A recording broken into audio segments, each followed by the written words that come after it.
Okay, everybody, Assalamu alaikum. And this video is the continuation of the previous paper. And the paper I was doing, I did basically first 15 questions of October-November 2020 variant 1-1. And this is the second video of this paper. And I will be discussing from question number 16 onwards. Okay, so if you haven't seen the first video yet, then I suggest all of you to see that video first so that you can come to know about the first 15 questions I have explained there. And now coming to question number 16, the diagram shows the demand and supply curves.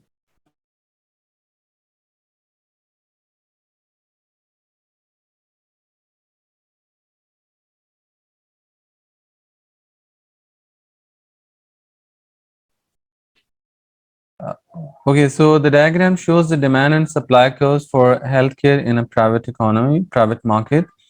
This is supply which is perfectly inelastic, and this is normal demand curve. This is equilibrium where price is P and quantity is Q. What would happen if the government provides the same amount of healthcare free of charge? Free of charge means if government uh, provides this healthcare free of cost, like without charging any kind of fee or charges, then what will happen basically? Okay, so you can see the correct answer for this question is option D. There will need to be rationing, right? Rationing will be needed because whenever there is change in price, quantity, demand will change, right? Because supply is fixed. If you don't undergo any kind of rationing, then it means if price decreases, quantity demand will keep increasing and it will further keep increasing. And if price moves to zero, then it means now quantity demand will be this much. So this much number of people will be demanding it, but government has lesser supply, so rationing will occur because government will have to allocate this healthcare accordingly because it cannot satisfy the needs of all customers. Then it may have to increase the supply. If it wants to provide service to everyone, then it will have to increase the supply to this area to S1, so that now demand and supply again meet at this point. Okay, so rationing is basically the intersection point of demand and supply. This is equilibrium point where rationing takes place. Those who are willing and able to basically pay for the price, they will avail the service, and those who are not willing or able to pay the price, then they are not able to basically avail that service. But since now you can see that the price is zero, government is providing it free of cost, then rationing will only occur at this point. If supply increases to S1, then new equilibrium will take place at this point. Okay, otherwise it is not possible to provide this much service at zero cost. Okay, so now coming to question number 17, a good is provided by the government. Consumption by one person does not affect the amount of the good available for others. Which type of good must be this? So you can see that if one person consumes the product, consumption by one person, अगर एक बंदा उसे use करे, does not affect the amount of good available to others. This is basically the feature of non-rivalry, right? And non-rivalry is the feature of public goods. So option D is correct answer. Public goods are the goods that have the feature of non-excludability, non-rivalry, and non-rejectability. जब आप एक product बहुत सारे लोगों को provide कर सकते हैं, but when you provided to the other person, its benefits for the people who were already using them will not reduce. तो इस तरह की गुड्स को हम पब्लिक गुड का नाम देते हैं. सो option D is correct answer. Okay, so now moving to the next question, question number 18. Again, I would suggest all of you to basically stop the video and then you can read the question carefully, try to figure out, and then start the video and see what is the correct answer and what is the correct application of that question. Now coming to question number 18. Question number 18 says a government imposes an income tax on individuals. The first $100,000 of earned income is taxed at the rate of 20%. So if income is 100,000, tax rate is 20%. And all further earned incomes above $100,000 are taxed at a marginal tax rate of 50%. It means कि now income has increased and marginal tax rate has also increased. Which statement is not valid? So generally students ignore the word not. So if we see first what is valid reason is that it is a progressive tax. Progressive tax is tax in which income, if income increases, tax rate also increases. So you can clearly see that income is 100,000, tax rate is 20%. If income increases above 100,000, tax rate is increasing. So this is progressive tax. So option D is correct answer for this question. The tax is regressive when income changes from below to the above $100,000. So this is not correct. This option is not. Answer is D. Basically, this is not the correct statement that describes this, because we have to find out that which statement is not valid. So this statement is not valid because this is progressive tax, not a regressive tax. I think you got the idea. If you have any issue, you can write in the comment box. I will get back to you too for further explanation of this question. And then moving to question number 19, agricultural economies have faced a deterioration in the terms of trade. What might have contributed to this? Terms of trade is basically the term which means that price of export divided by price of import multiplied by 100. So this is basically the ratio between price of exports and imports, and this is basically multiplied by 100. So what agricultural economies have faced a deterioration in terms of trade. Deterioration in terms of trade mean that now terms of trade will move below 100. Okay, so when terms of trade is one above 100, it shows that terms of trade has improved. और अगर इसका answer less than 100 आ जाए तो it means कि terms of trade has deteriorated or it has worsened. So option A is correct answer. Falling exchange rate of agricultural economies. If agriculture exchange rate mean exchange rate of currency, if exchange rate of currency depreciates in agricultural economies, then what will happen is terms of trade will deteriorate, because whenever there is depreciation of currency or fall in exchange rate of currency, it makes imports expensive. PM price of imports will rise and price of exports will fall. Okay, so this will happen. When this happens, it means denominator will get greater and this would be smaller now. And when numerator is smaller and denominator is greater, then definitely while calculating it, answer will be less than 100. So when answer is less than 100, it means K terms of trade has deteriorated or it has worsened or it has moved to unfavorable state. So option A is correct answer. Next, moving to question number 20, and question number 20 says, the table shows output of rice and cotton for country X and Y, and this is country X, unit of output of rice 5,000 and Y can produce 4,000 units of output of cotton per year. Country X produces this much and Y produces this much. Okay, so each country divides its resources equally between the production of rice and cotton. Based upon the law of comparative advantage, which statement is correct? So we apply the comparative advantage basically when we see that one country can produce more of both goods, right? For example, अगर country X जो है वो rice और cotton दोनों चीजें country wise से ज्यादा बना सकता है, तो it means it has absolute advantage in both products. फिर हम देखते हैं कि ज्यादा एडवांटेज किसमें है. फॉर एग्जांपल, अगर हम if we talk about rice, तो country X has absolute advantage in production of rice because country X can produce 4,000 units of rice and Y can produce 4,000. So country X को जो है वो rice बनाने में absolute advantage है. इसी तरह से if we see at cotton, country X can produce 5,000 units of cotton and 2,000 units of cotton can be produced by Y. So इसमें भी अगर हम देखें तो कौन ज्यादा बना सकता है? कंट्री एक्स कॉटन ज्यादा बना सकता है. सो इसका मतलब ये है कि कंट्री एक्स को दोनों चीजों में एब्सोल्यूट एडवांटेज है. Absolute advantage mean clear cut advantage है, क्योंकि अगर कॉटन देखें तो कौन ज्यादा बना सकते हैं? कंट्री एक्स ज्यादा बना सकता है.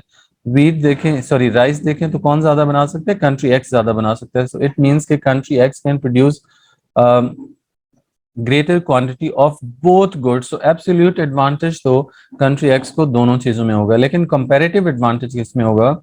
Comparative advantage देखते हुए हम ये देखेंगे कि कौन सी चीज में ज्यादा फायदा है। अगर देखें इनमें थोड़ा डिफरेंस आ रहा है, like country x can produce more rice, but बहुत थोड़ा डिफरेंस है, 1000 क्वांटिटी का डिफरेंस है, लेकिन इसमें अगर देखें तो 3000 क्वांटिटी का डिफरेंस है। इट मीन कंट्री एक्स ना सिर्फ कॉटन ज्यादा बना सकता है, बल्कि it can produce much more greater than country Y. So 100% से भी ज्यादा फायदा है। तो इसका मतलब ये है कि कंट्री एक्स को कंपैरेटिव एडवांटेज होगा कॉटन बनाने में, कंपैरेटिव एडवांटेज एक्स को होगा कॉटन बनाने में, और कंट्री वाई को कंपैरेटिव एडवांटेज होगा राइस बनाने में। सो अकॉर्डिंगली आप ऑप्शन चूज कर लेंगे और देख लेते हैं हम क्या आंसर होगा। B is correct answer. Country Y has the lower opportunity cost in producing rice. ठीक है, राइस बनाने में अपॉर्चुनिटी कॉस्ट कंट्री वाई की कम होगी। सो क्योंकि कंट्री वाई को कंपैरेटिव एडवांटेज है राइस बनाने में, इसलिए राइस बनाने में उसकी अपॉर्चुनिटी कॉस्ट कम होगी। और डेफिनेटली अकॉर्डिंगली हम कह देंगे कि राइस बनाने में कंट्री वाई को कंपैरेटिव एडवांटेज भी है।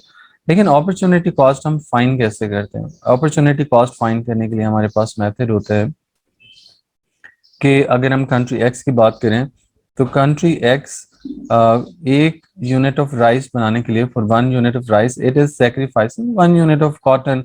सो मतलब if we basically the ratio is 5000 ratio 5000, इनको अगर हम लोग थोड़ा छोटा करें मैथमेटिकली, जैसे हम करते हैं जीरोस कैंसिल कर दें, तो 5 1 5 5 1 5, तो 1:1 बनता है कंट्री एक्स के लिए।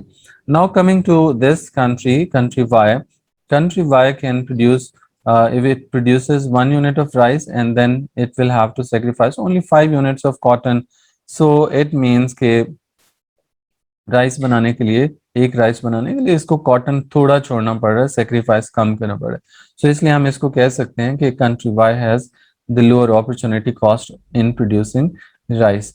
अच्छा, ये क्योंकि कॉम्प्लिकेटेड क्वेश्चन होता है, इसको थोड़ा सा फर्दर मैं डिटेल से जाना चाहता हूँ। बाकी ऑप्शंस भी देख लेते हैं कि क्यों नहीं सही है। जी, इसकी आई थिंक कि आपको समझ आ गई होगी, लेकिन still if you have any problem in understanding this, then you can write in the comment box. I will get back to you as early as possible. So option B is correct answer. Country X, I'm not discussing option A, कि country X has higher opportunity cost in producing cotton. So country X को तो higher opportunity cost नहीं, 1-on-1 basis ये sacrifice हो रहा है, तो 1-for-1 is basically not higher opportunity cost. Country X has country X should produce both goods as opportunity cost is the same.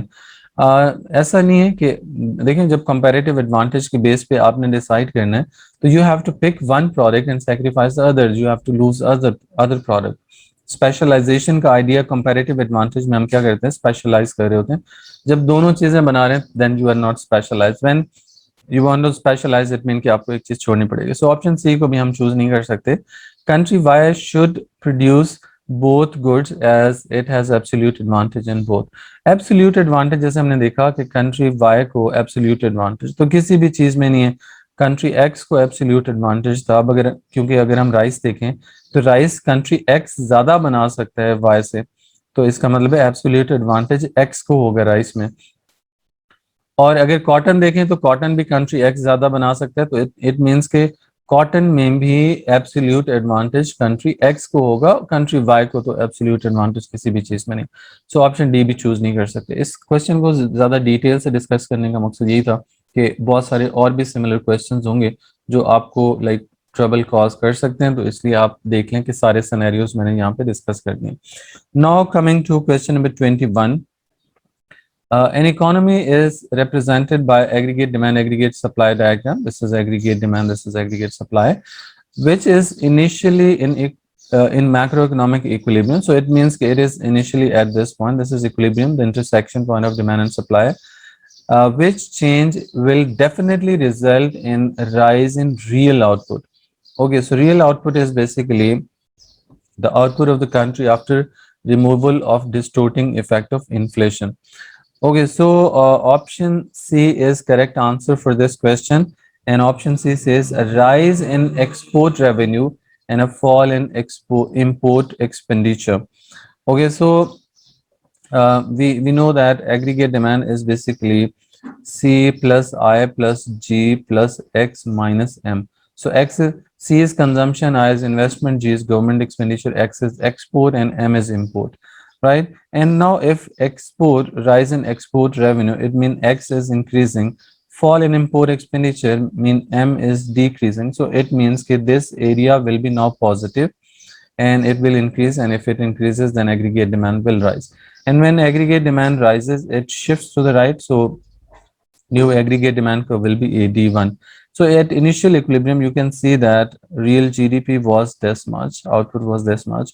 And now after the increase in aggregate demand, equilibrium will move to E1, and now real GDP or output will increase to Y1. So it has resulted in increase in country's output. So option C is correct answer. Okay, so question number 22 says the data shows the consumer price index and index of money wages in an economy during 4 years. This is CPI, which shows inflation rate. Index of money wages mean how money wages are increasing. So which statement is not correct? You will have to find out the statement which is not correct. So option C here is not correct because it says real wages rose between year 3 and 4. Real wage is basically the wage after removal of distorting effect of inflation. So this is money wage. Money wage is 107 and CPI is 105. So 107 over 105 and then 110 over 110. So at this point 107 over 105 will be something 1 point something, matlab this will be greater than 1. Let's say it's 1.05, let's suppose, and at this point 101 over 101, at this point 110 over 110 will give us equal to 1, answer equal to 1. So it means कि यहाँ पे अब आपके पास क्या हो रहा है कि money wage rise, real wage rise नहीं कर रहा बल्कि रियल वेज फॉल कर रहा है. ये 1.0 समथिंग था, 107. You can basically calculate it using calculator. So what will be the answer? I can figure out 107 divided by 105. So the answer will be 1.01. So it means initially it was 1.01. So 1.01 is definitely greater than 1. So real wage has decreased, while option C says that real wage rose between year 3 and 4. So this is not correct option. So we will choose option C. Now moving to the next question, question number 23. And the question says a country has a deficit of $300 million on the current account of its balance of payment. It devalues its currency. Devalues mean it decreases the value of currency in an attempt to reduce the deficit, which row is consistent with the idea that the J curve operates in the short run, but the Marshall-Lerner condition is satisfied in the long run. Okay, so if initially the deficit was 300 as per Marshall-Lerner condition, this deficit should increase in the short run. So in the short run, deficit should increase. I mean, it should not, it cannot be 200. So we can cross these figures, option A and B. It means now deficit will be 600 something, and long run deficit will decrease, and in the short run deficit will initially increase, because whenever we talk about Jacob phenomena says that when we devalue the currency, initially deficit increases, but with the passage of time it moves to the basically positive area, it moves to surplus. So initially deficit increases, so it can be more than 300, and afterwards deficit will keep decreasing and it may move to the surplus as well. So option C is correct answer, because in the long run we will keep moving towards the positive region. Okay, so option C is correct. This option is definitely correct, but immediate impact will be that deficit will start decreasing. Okay, so from 600 to 100 it is decreasing. When we move from this point to this point, for example, if deficit was 600 at this point, and this will be 100 at this point. Okay, so that's why we are basically picking this option. Now moving to question number 24. A family takes a holiday abroad. 4 students are asked to show where the cost of accommodation would be recorded in current account of balance of payment of the country visited. जिस country में लोग जा रहे हैं उनके balance of payment में ये कैसे रिकॉर्ड होगा? ट्रेड इन गुड्स में रिकॉर्ड होगा? बिल्कुल नहीं होगा ट्रेड इन गुड्स में. ट्रेड इन सर्विसेज में रिकॉर्ड होगा? बिल्कुल होगा. So option D and A and sorry, C and D can be correct options, so we can cross these two options here.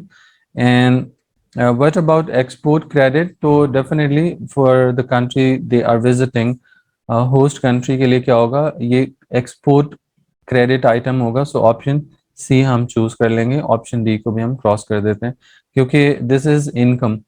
Host country के लिए definitely ये income होगी because people are coming there and they are spending income there. तो ये उनके लिए export consider होगी. Is it import? Not, it is not import because उनको इनकम आ रही है. अगर इनकम आ रही है कंट्री को तो वो एक्सपोर्ट कंसीडर होती है. So people are coming to the country, तो उनके लिए इनकम आ रही होगी और वो आके वहां पे स्पेंडिंग कर रहे होंगे, तो ये एक्सपोर्ट कंसीडर होगी, इंपोर्ट कंसीडर नहीं होगी होस्ट कंट्री के लिए, यानी जिस कंट्री में वो विजिट करने के लिए आ रहे हैं. Now coming to this question, very big question here, and question number 25. The diagram shows the imposition of a tariff on imports, right? So when tariff is imposed, what will happen? World supply will move upward. So this was world supply before tariff, and this is world supply after tariff. And which set of values is correct? Import before tariff were this much, right? Because at initially price will be P1, and at this point quantity supply of domestically produced goods is OQ1 and quantity demand is OQ4. So this will be this will be basically the shortage. Q1 to Q4 will be the shortage which will be imported. So Q1 to Q4 will be the volume of imports initially. So or we can cross option A and B. Option Q1, Q4, Q1, Q4, C and D can be the correct answer. And then import after tariff, what are import after tariff? You can see now supply has shifted upward. अब हमारे पास जो domestic supply होगी वो Q2 होगी और domestic demand जो है वो Q3 होगी. Now imports हमारे पास इतनी रह जाएंगी, इतनी imports रह जाएंगी Q2 to Q3. तो एग्जामिनर ने थोड़ा सा ट्रिक किया, दोनों ऑप्शंस में Q2 Q3 दे दिए. सो अब आपको टैक्स रेवेन्यू भी देखना होगा. टैक्स रेवेन्यू बेसिकली क्या होगा? जब टैक्स इंपोर्ट्स पे जब टैरिफ लगे तो इट मींस कि पर यूनिट टैक्स इतना है, P1 से P2 तक this is per unit tax, या फिर यहाँ से यहाँ तक देख सकते हैं. इस टैक्स को क्वांटिटी के साथ मल्टीप्लाई कर दें तो ये वाला जो बॉक्स होगा ये हमारे पास टैक्स बनेगा. ठीक है, per unit tax is U to Q and quantity is Q to R. अब इनको मल्टीप्लाई करें तो UQRT या फिर QURT, ये वाला ऑप्शन यानी QURT ये वाला जो बॉक्स है ये बेसिकली टैक्स होगा. सो ऑप्शन डी हम चूज कर लेंगे. So this is the correct answer for question number 25. Now moving to question number 26. When is a deficit on the current account of balance of payment likely to worsen? Okay, so when deficit current account will basically worsen mean it will move to the deficit area. So option C is correct answer. When price of essential imported raw materials increases significantly, means ke this is basically the thing which we have to import raw materials, essential raw material. Basically आपकी basic need होगी, आपको फिर भी import करना है. अब अगर आप लाइक क्या करते हैं कि इंपोर्ट की प्राइसेस बढ़ेंगी, रॉ मटेरियल इंपोर्ट की प्राइस बढ़ेंगी इंपोर्टेड रॉ मटेरियल की, तो डेफिनेटली इंपोर्ट पेमेंट्स आपकी इंक्रीज होंगी और आप बैलेंस ऑफ पेमेंट आपका वर्सन हो जाएगा. और बैलेंस ऑफ पेमेंट बेसिकली होता है रिसीप्स माइनस पेमेंट्स. तो अब आपकी पेमेंट्स जब ज्यादा हो जाएंगी रिसीप्ट से तो डेफिसिट में चले जाएंगे, नेगेटिव आंसर आएगा. Question 27 says a government with a floating exchange rate wishes to encourage a rise in international value of currency. Okay, what would it do? Right, it wishes to basically encourage rise in international value of currency. अगर वो अपनी currency की value बढ़ाना चाहते हैं तो उन्हें क्या करना होगा? Option B is correct answer, reduce the amount of foreign currency available to its citizen. तो इसके लिए फिर क्या करना होगा कि आप सप्लाई को कंट्रोल करते हैं, ठीक है। अ, अब जब आप सप्लाई को कंट्रोल करेंगे तो एक्सचेंज रेट ऑटोमेटिकली इंक्रीज हो जाता है। और अब यहाँ पे अवेलेबिलिटी ऑफ बेसिकली करेंसी का मतलब है कि you are decreasing the supply of currency, so this is demand for currency, supply of currency, exchange rate will be R. When you reduce supply, then exchange rate will rise to R1, so it will lead to appreciation of currency, or it will lead to increase in exchange rate of currency. Now coming to question number 28, Greece has an unemployment rate of over 20% in 2016. Which combination of policies would be best for Greek government to try to reduce unemployment? तो इसमें से कौन सी चीज़ है जो unemployment को reduce कर सकती है? So option A is correct answer. Monetary policy decrease interest rate and government expenditure should increase. Profit tax should be decreased. So it will reduce unemployment. क्यों ऐसा होगा? When interest rate is low, it means now investors will be more comfortable getting loans from financial institutions, and as a result, they will invest more. And when they invest more, obviously it will create job opportunities, and if government increases government expenditure, like government undergoes long term projects, तो उससे भी jobs create होंगी। और profit tax यानी corporate tax जो होता है उसको डिक्रीज करने से भी इन्वेस्टर ज़्यादा इन्वेस्ट करने के लिए मोटिवेट होते हैं, तो इनकी वजह से आपकी जो लाइक इन्वेस्टमेंट है वो बढ़ेगी, and as a result job creation ज़्यादा होगी।